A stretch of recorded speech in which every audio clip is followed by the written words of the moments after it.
Salut les amis, j'espère que vous allez bien. Bon, la suite logique de la vidéo que j'avais fait la dernière fois. Donc on va continuer sur les mini-séries. Et aujourd'hui, je vais évoquer le sujet fatidique du diesel. Qu'est-ce que je dois choisir entre le S350 ou le S300, l'OM 606 ou l'OM 603, etc.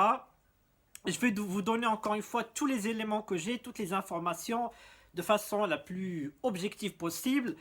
Et voilà, j'espère qu'à la fin de la vidéo, vous allez vous dire, bon, ça y est, maintenant, je me suis décidé, je vais aller foncer sur ce moteur-là, ou sur cette configuration, etc.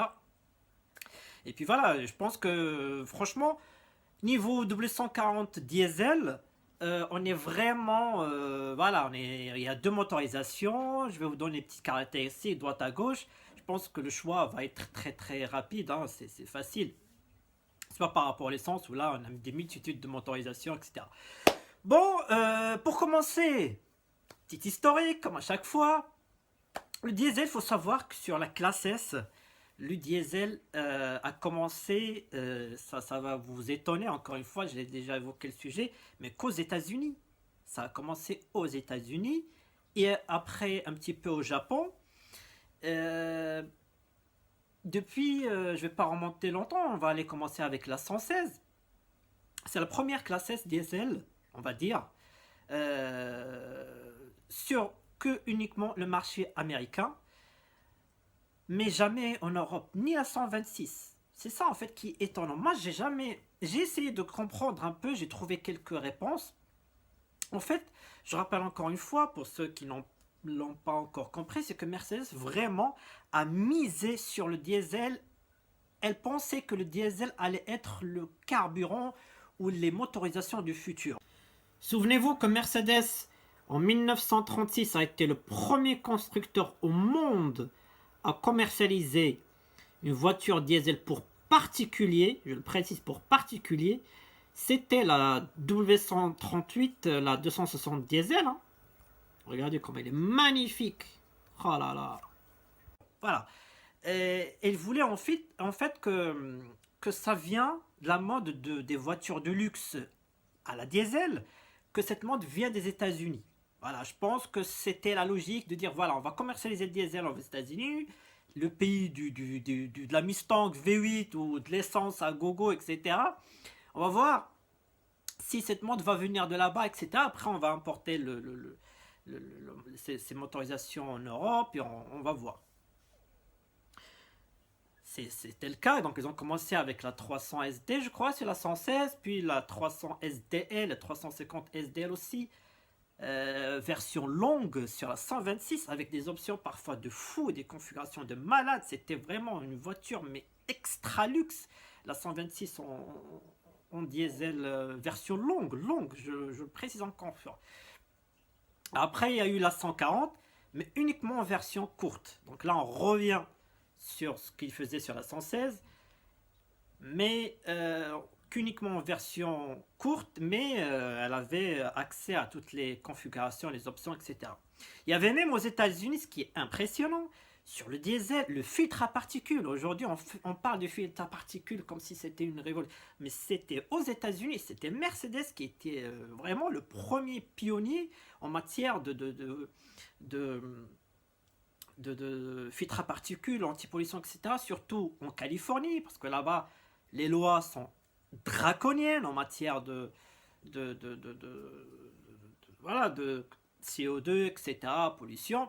Donc il y avait des filtres à particules, c'est la 123, la 124, tout quoi. C'était quand même quelque chose d'extraordinaire à l'époque. Hein. Il faut se remettre dans le contexte. Hein.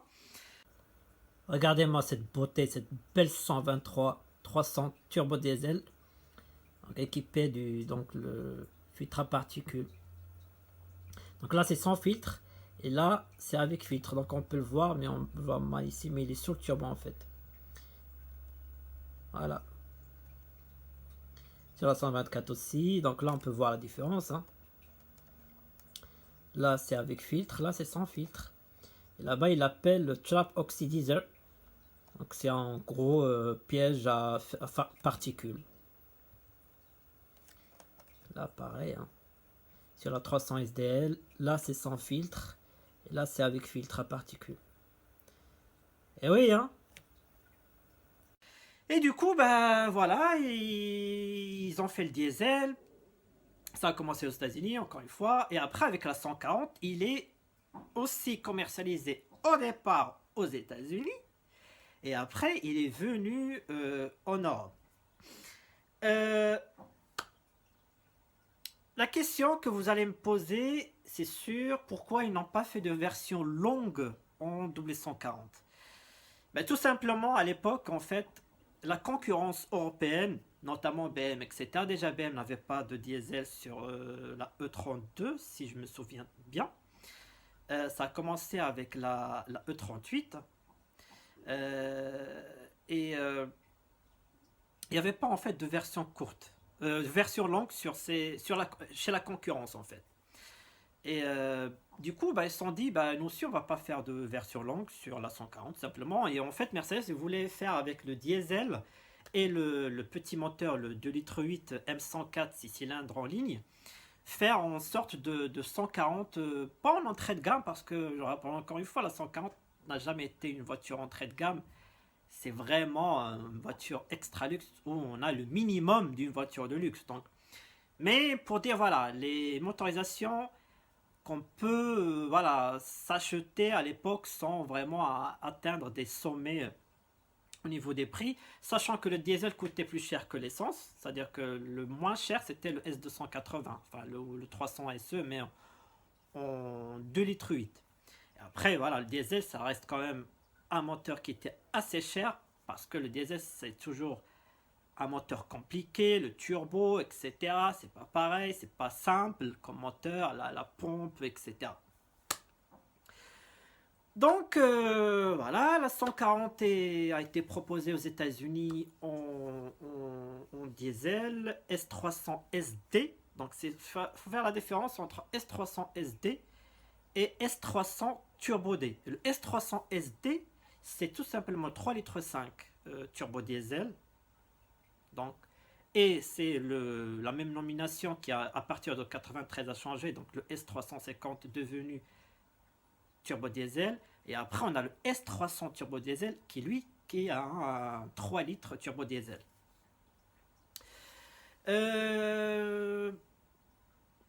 Niveau performance, donc là, on va rentrer en fait de la différence entre un 3,5 litres turbo diesel et le S300 turbo diesel qui est le nouveau moteur.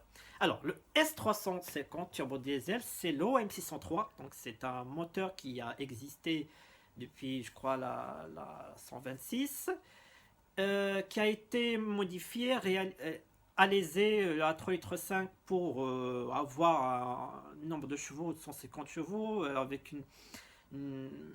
un couple de 310 pour un peu supporter voilà, les 2 tonnes de la 140. Et donc du coup a été conçu spécifiquement que pour la 140. Mais c'est un moteur qu'on connaît, qui voilà, l'architecture, lorsqu'on ouvre une 126 diesel ou une 124, etc., on voit que voilà, l'architecture ressemble beaucoup, mais ça reste quand même le S350 150 chevaux, il est que avec ce couple-là a été fait uniquement pour la 140. C'est ça qui est différent. Et il est partagé avec aucun autre modèle.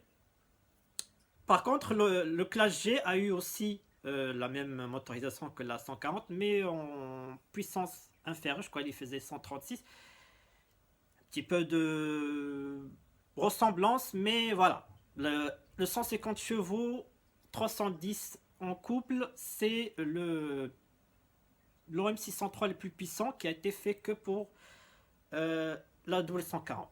Et ensuite, à partir de 96, là c'est un nouveau moteur qui est le S300, le 3 litres turbo diesel, qui est l'OM606, c'est le code de ce moteur là. Là on repart sur un nouveau moteur, etc.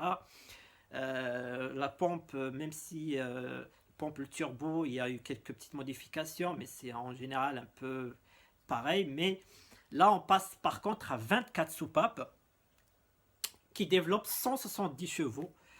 Et du coup, bah, il est plus puissant que le S350, ça c'est clair et net. On passe aussi à 5 boîte 5 sur le S300. Donc c'est vraiment, on passe à autre chose. Sauf que le S300 turbo diesel, il est partagé avec la classe E. Et je reviens à l'histoire, c'est que le S300 Turbo D n'a pas été commercialisé aux États-Unis.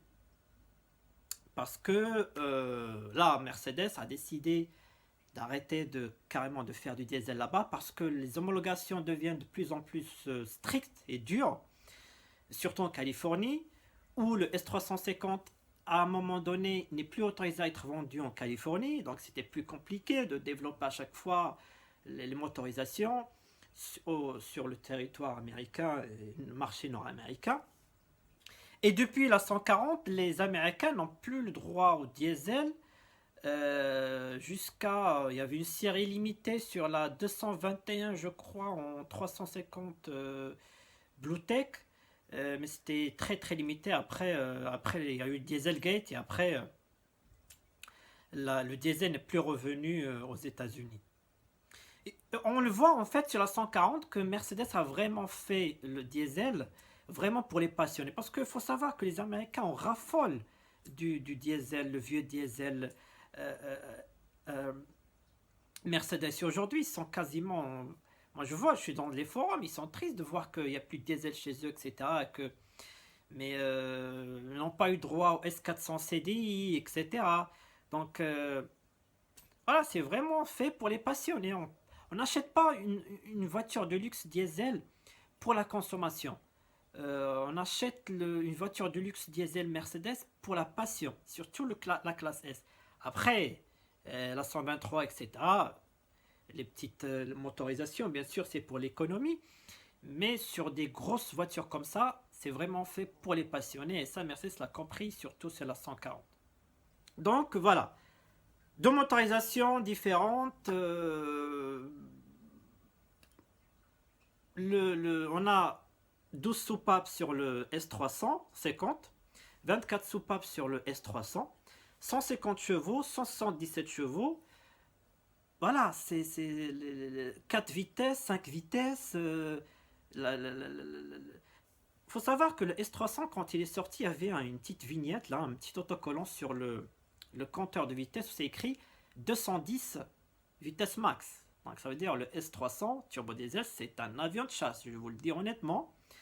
Le S350, c'est pas ridicule, c'est moi que j'appelle la puissance suffisante, comme l'appelait Rolls-Royce pour la Silverado 2, parce qu'on sait que Rolls-Royce à l'époque ne donnait pas les chiffres des chevaux, mais disait puissance suffisante. Pour moi, puissance suffisante, mais ça reste un moteur quand même qui n'est pas un avion de chasse, mais qui fait le job, quoi.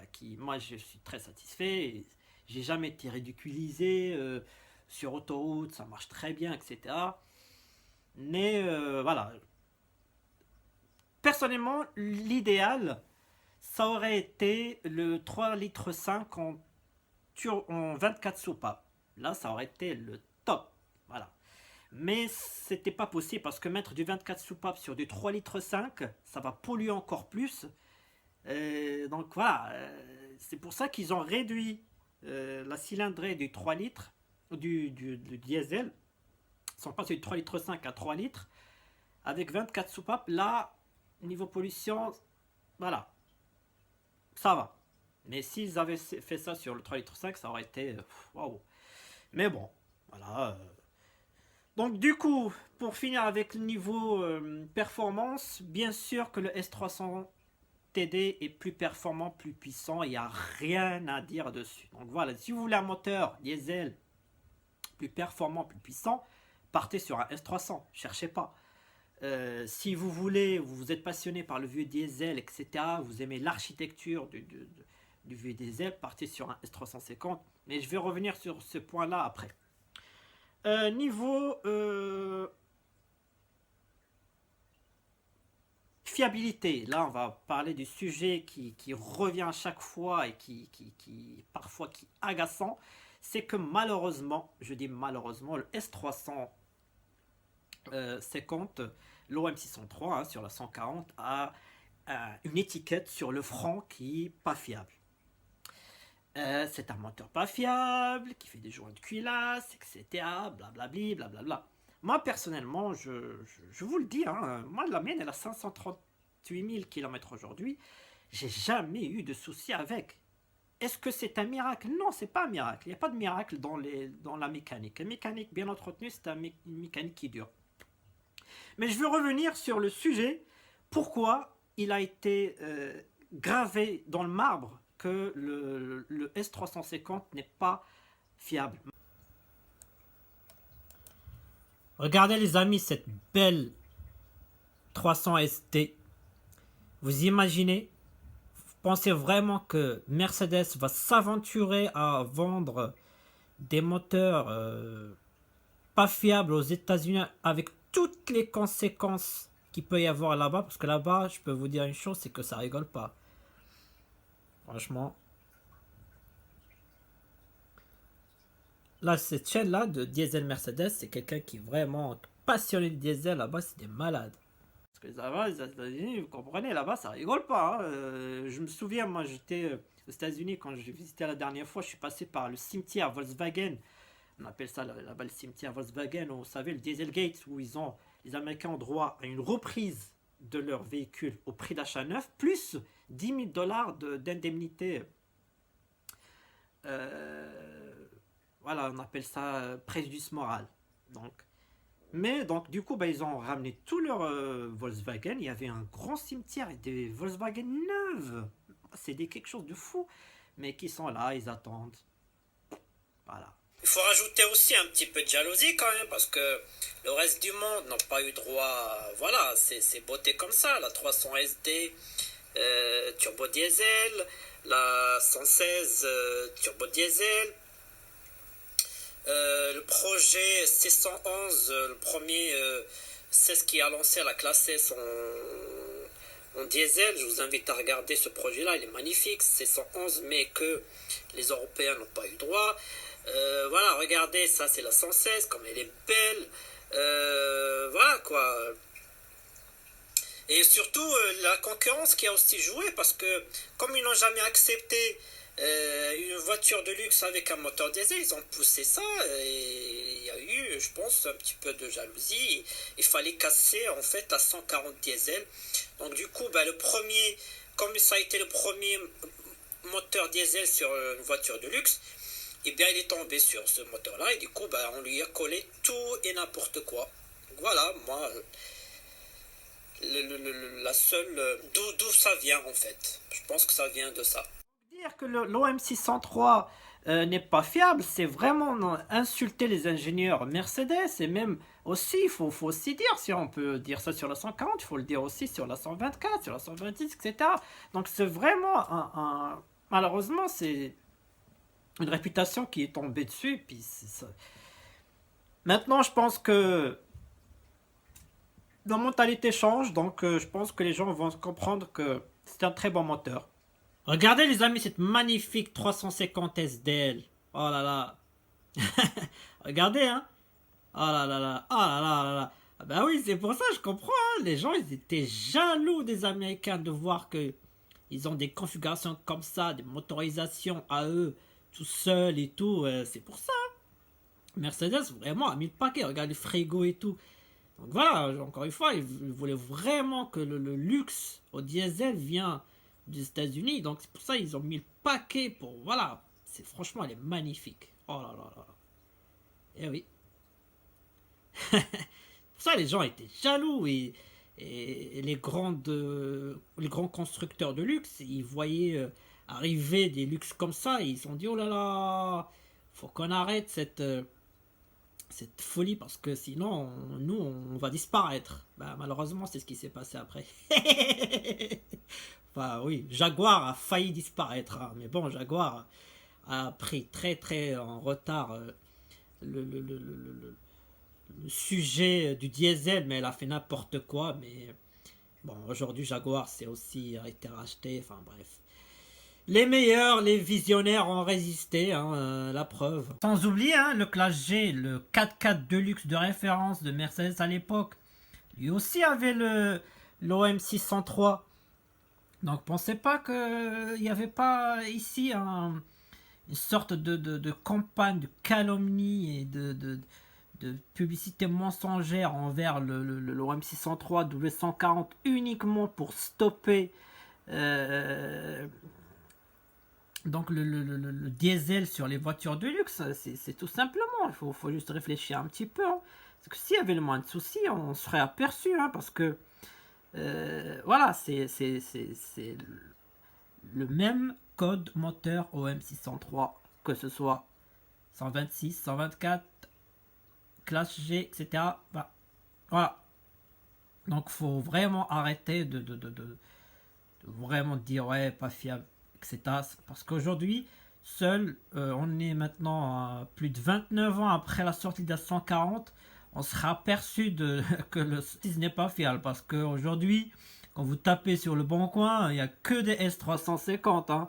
Bah, dis donc, il est fiable le moteur. Hein. Écoutez bien ce qu'ils disent les Américains. C'est pour ça, en fait, là-bas, franchement, ils adorent Ils savent ce que c'est quand un OM603, un vieux diesel Mercedes, là-bas, ils l'appellent classic car, une vraie, c'est très rare, ils l'en raffolent. Écoutez bien. Today we're going to be looking at a 1993 Mercedes-Benz 300 SD turbo diesel. This car is super rare, finished off in champagne metallic, with a parchment leather interior. This car has just over 112,000 miles and is in absolutely stunning condition. J'adore ce buzzer des anciennes Mercedes américaines. Wait for the glow plug light, that last orange light on the right to go out. Quart de tour. The car idles, runs, drives like a new one. Absolutely fantastic shape. Again, fantastique les I was amis. 9 years old when this car came, the short wheelbase. Absolutely gorgeous condition. Again, this car is a 1993. It's 2015. There are cars that are out there that are a few years old that don't look this nice. It is absolutely a true classic. Ils sont vraiment The fous one thing des about this car, diesel là-bas. there is no rust on the vehicle. As you Mais comme vous le savez, dès qu'il y a une voiture qui est sortie et qu'on lui trouve le moindre petit défaut, le moindre petit problème, ça y est, malheureusement, ça souille sa réputation, mais à jamais. Souvenez-vous de la classe A, quand elle est sortie, ou qu'ils ont fait un essai et qu'elle s'est retournée, c'est marqué dans le front de la classe A. C'est la voiture qui ne tient pas la route. Du coup, Mercedes a rappelé toutes les classes A, ils ont installé le SP, etc. Qu'est-ce qu'il y avait encore comme voiture? L'Alfa Romeo 156, ils ont lui impacté, une voiture pas fiable. La 407 qui ne tenait pas la route, la voiture folle de la Velsatis. Je ne sais pas si vous vous souvenez, la Velsatis, quand elle est sortie, il y avait un dont le régulateur de vitesse qui était resté bloqué à 200, je crois. Et du coup, bah, il n'arrivait pas, il n'y a rien qui répondait. Je ne sais pas ce qui s'est passé. Bah, du coup, ça a détruit Renault en matière de voiture de luxe parce que la voiture folle, mais Renault ne sait pas faire, etc. Donc, du coup, bref. Oui, la petite astuce, si jamais ça vous arrive sur une Renault, appuyez 5 fois de suite sur le bouton Start, le moteur s'arrête. Ça, c'est une petite astuce de passage. Donc, si vous arrivez, que vous voulez arrêter le moteur, même voilà, vous voulez couper le moteur, même si vous appuyez sur Start, ça ne va pas s'arrêter en roulant. Hein. Donc, il faut appuyer 5 fois. 1, 2, 3, 4, 5 et le moteur s'arrête. C'était la petite astuce. Donc, du coup, il y a eu des articles, etc. Donc, du coup, comme il est venu en Europe, on lui a trouvé l'excuse du rejet parce qu'il faut savoir que Mercedes a brisé le tabou en mettant un diesel sur une voiture ultra luxueuse. C'était du jamais vu. Comme je vous rappelle, BM n'avait pas de diesel sur sa E32. Ils n'ont commencé qu'à partir de 95 c'est Mercedes qui a ouvert le bal hein, sur le diesel de voitures de luxe. Et ceux qui n'ont pas cru au diesel dans les voitures de luxe, ils ont fermé quasiment failli fermer leur usine, comme Rolls-Royce et Bentley, qui ont été rachetés en 98 après la fin de la 140, parce que eux, ils voulaient pas entendre parler du diesel, etc. Maintenant, ils sont que des que des logos sur des marques. Par exemple, Rolls-Royce n'est qu'une série 7 déguisée. Bentley, c'est une Volkswagen. Voilà, c'est dommage. Moi, j'ai préféré, par exemple, que Mercedes fasse ça et BM suivi, etc. Donc, sachant que la réussite de la 140 diesel a permis de la W220 de s'épanouir parce qu'il y a eu le retour de la version longue sur le diesel classe S avec la fameuse, le monstre que j'ai failli même moi acheter, le S400 CDI. C'est extraordinaire le S400 CDI. Avec la version longue, il y avait même toutes les options frigo, vous avez accès à tout. C'est elle qui a relancé le truc et BM a repris derrière avec la BM, je crois comment elle s'appelle, E65, a fait le diesel 7. Donc la 730 LD, donc la version longue sur la E65, mais qu'à partir de 2006. Hein. Donc c'était après la E38. La E38 n'a pas eu de version longue. Et du coup, ben voilà. Donc du coup, la mauvaise réputation est partie sur ça. Voilà, ils ont sorti ça, il s'est resté... Donc, je rappelle encore une fois, la mienne, elle a 538 000, elle vient pas de l'espace.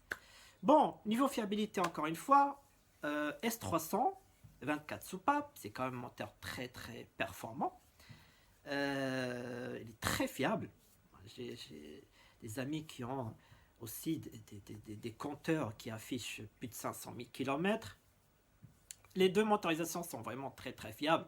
La boîte 4, boîte 5, qu'est-ce que je peux dire à niveau fiabilité? J'ai rien à dire.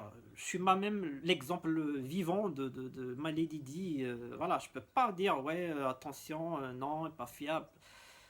Je ne cesse de le répéter. Encore une fois, un moteur bien entretenu, c'est un moteur qui dure. C'est tout. On ne peut pas faire mieux et voilà. Donc là, j'ai parlé niveau fiabilité. Je crois que le sujet maintenant est clos parce que je ne reviens plus dessus. À chaque fois, il faut toujours se justifier, etc. Je vous ai dit maintenant ce que j'ai trouvé comme info. Libre à vous maintenant de... Voilà, donc l'objectif de cette vidéo aussi, c'est de vous donner toutes les infos. Comme ça, vous pouvez avoir choisir et ôter de votre tête aussi les quelques mauvaises rumeurs ou ragots, etc. On a sorti plein de choses. Bon. Niveau consommation, ça vous intéresse parce que, même si moi ça m'intéresse pas niveau consommation, mais c'est vrai, personnellement, quand j'ai acheté ma S350, je me suis dirigé sur le diesel parce que à l'époque le diesel ne coûtait pas le prix exorbitant d'aujourd'hui. On a même atteint des sommets.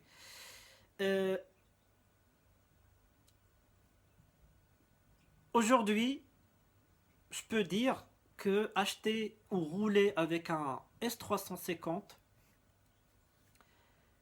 c'est quasiment comme si rouler avec un V12. Parce que la consommation est extraordinaire.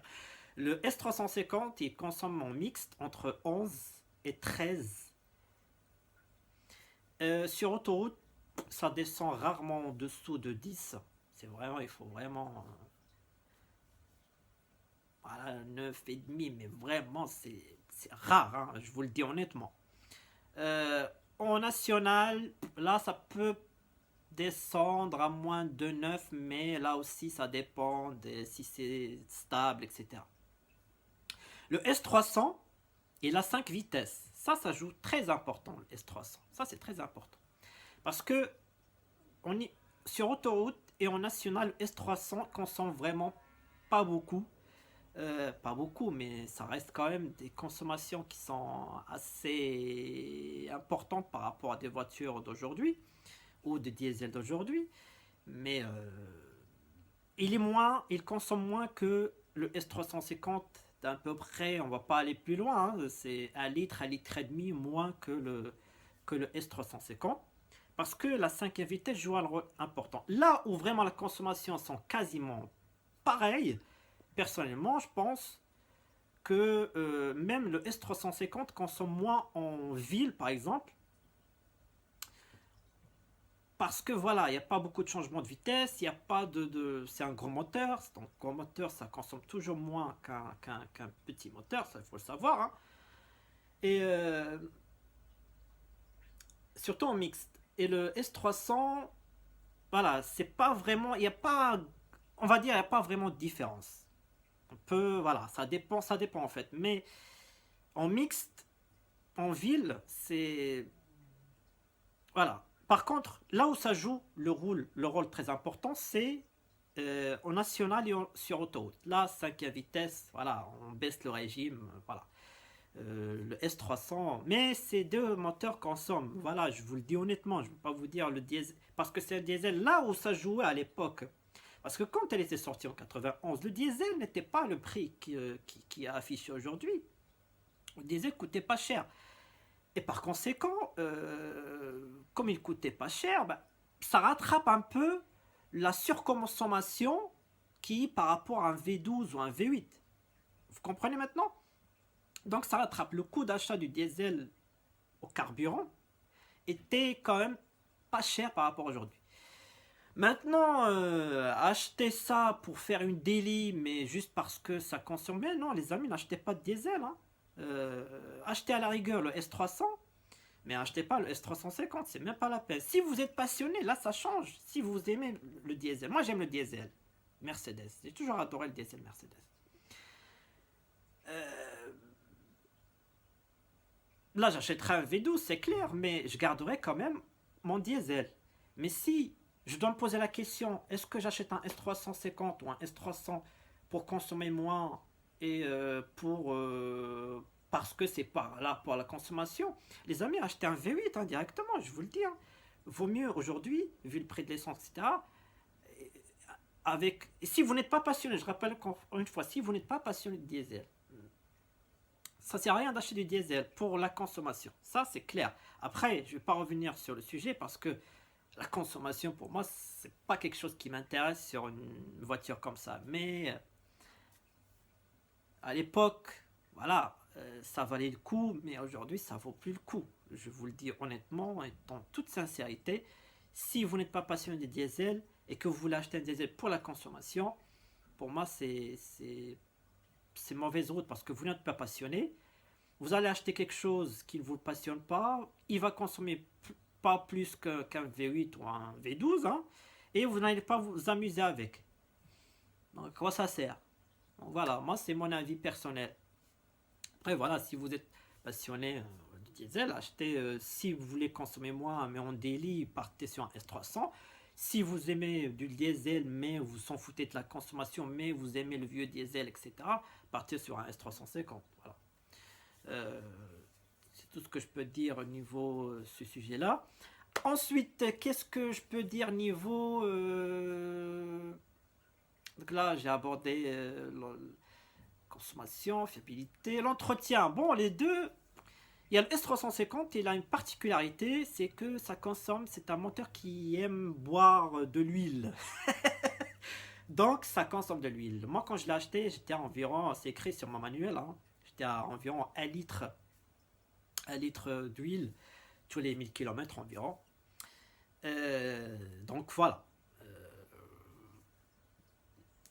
Le S300 consomme moins d'huile parce que voilà, on passe à une génération assez récente, etc. Ça consomme moins d'huile que le S300. Mais ces deux moteurs ont besoin d'une bonne lubrification. Je vous invite à regarder ma vidéo où j'avais fait parler des huiles, etc. Moi, personnellement, quand je suis passé chez Motul, j'ai quasiment divisé par deux le complément que j'achète à chaque fois, en passant d'1 litre à 2 litres et demi tous les 1000 km. Donc c'est déjà pas mal.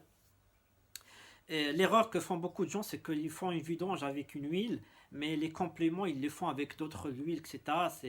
Ça devient une purée dans, dans le carter. C'est pas bon. Voilà, on part sur une huile à 1 degré, 1 grade, etc. Et rester dessus et pas ajouter n'importe quoi. Donc voilà, niveau entretien, les deux s'entretiennent très bien. Ça coûte pas si cher que ça. Voilà, Après, le retour que j'ai eu sur le S300, il a tendance, là aussi sur la classe E, hein, si vous avez un S300 sur la classe E OM606. D'après les retours que j'ai, c'est que les bougies de préchauffage ont tendance à coller sur le S300.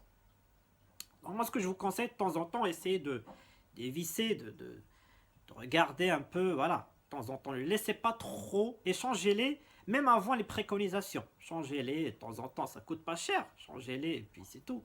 Vous n'aurez pas ce souci-là. Mais sinon, j'ai pas eu de retour sur les deux. Voilà, ça s'entretient très bien. Faites bien votre vidange, boîte, huile, etc. Et ça roule très bien. Il n'y a pas eu de particularité ou d'alerte dessus. Après, est-ce que, genre, encore une fois, je ne vais pas revenir dessus, mais sur toutes les accessoires, les relais, etc., les pièces détachées, parce que la 140, ce n'est pas que le moteur, c'est tout ce qui autour du moteur qui est cher. Donc voilà, les relais, etc., c'est là où les pièces détachées coûtent cher aujourd'hui, malheureusement. Maintenant, on va aborder là où vous allez peut-être vous décider, ça reste niveau esthétique en fait. J'avais déjà parlé de cette vidéo il y a un petit moment sur les configurations. Le S350 ou le S300 SD, vous avez des configurations parce que comme c'est un moteur de lancement, Mercedes a ouvert toutes les vannes des configurations. Vous allez trouver des jolies couleurs, surtout les US,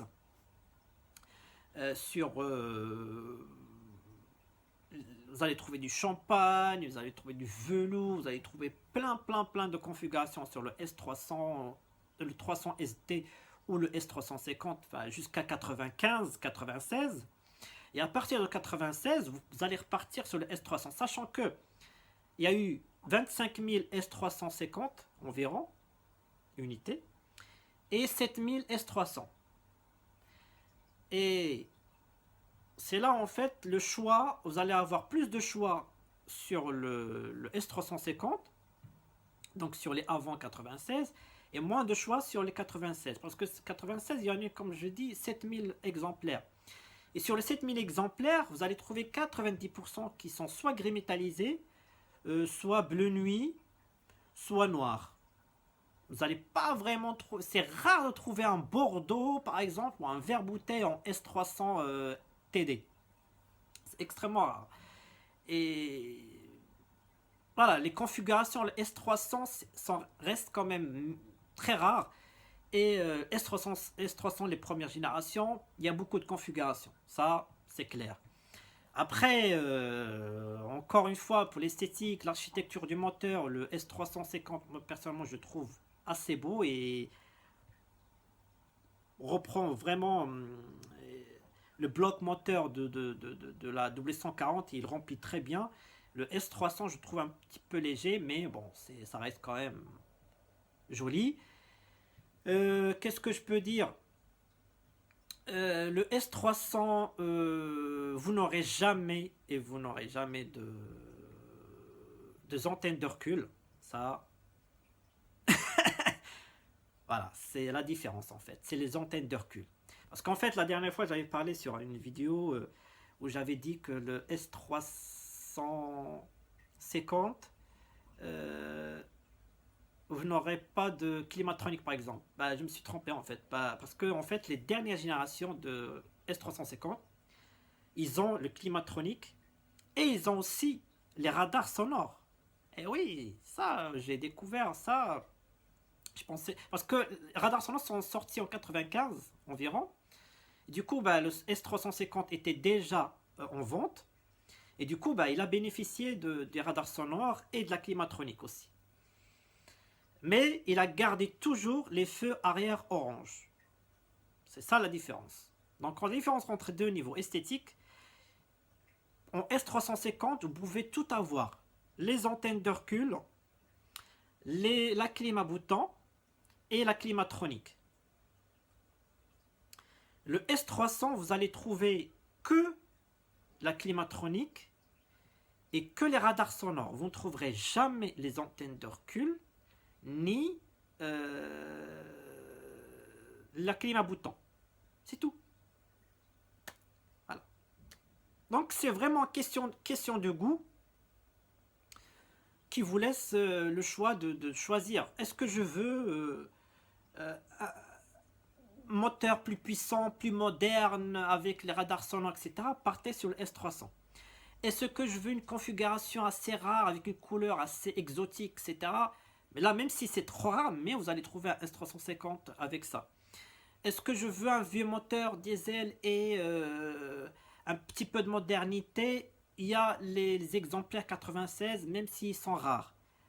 Donc voilà, c'est vraiment les deux différences qui font que vous pouvez trancher très rapidement. Moi, personnellement, j'ai tranché rapidement lorsque j'ai voulu acheter la mienne. Je me suis dit, je veux un vieux diesel, je veux les antennes de recul. Donc, quand j'ai déjà le fait de dire, je veux les antennes de recul, ça m'a directement enlevé le choix du S300. Donc voilà. Voilà, le soleil qui tape là, il fait très beau en plus. Donc voilà les amis, je pense que j'ai évoqué tous les sujets, je vous ai dit tout ce que je pense personnellement. Franchement, je ne peux pas vous dire lequel choisir. C'est vraiment vous de choisir et reprendre la vidéo du début, de vraiment faire un tableau, de dire voilà, je veux ça, je veux ça, je veux ci. Et à la fin, vous allez très vite avoir votre choix. Tout ce que je peux pour résumer, le S300, c'est un avion de chasse très performant, 24 soupapes, impeccable, couple merveilleux, moderne, parce que il embarque la climatronique, les antennes, les radars sonores,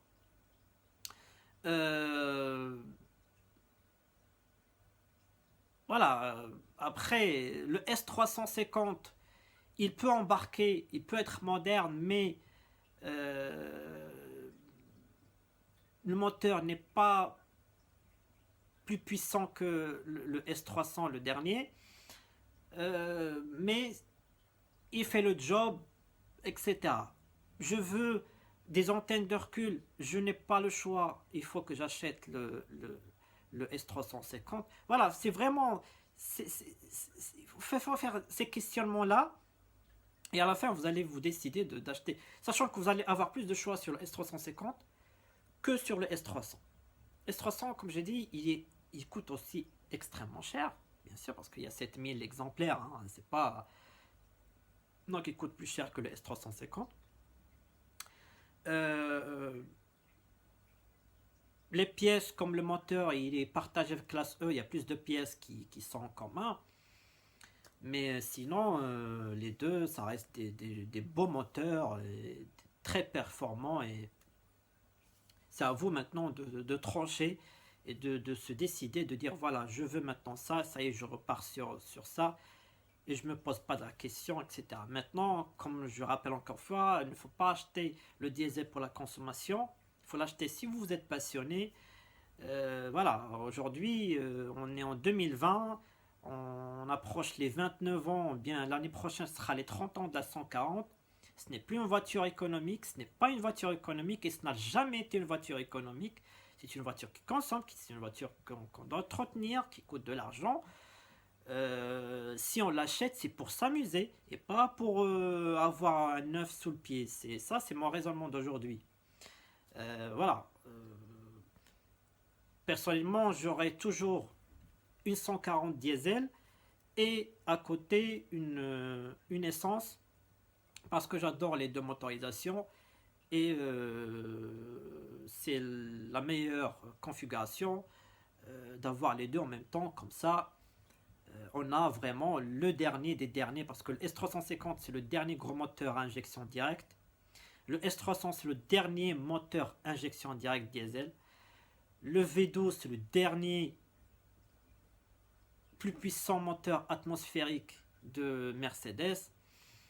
Voilà, c'est les derniers des derniers. Après ça, il n'y a eu que des biturbo, des machins, des common rail, des turbo essence. Enfin, voilà. Voilà les amis, j'espère que cette vidéo vous a vraiment éclairé sur les deux sujets. Je vous ai vraiment donné tout ce que j'ai comme information. Voilà, maintenant c'est à vous de décider. De toute façon, vous allez faire le bon choix. Et voilà. Allez, salut les amis, à très bientôt.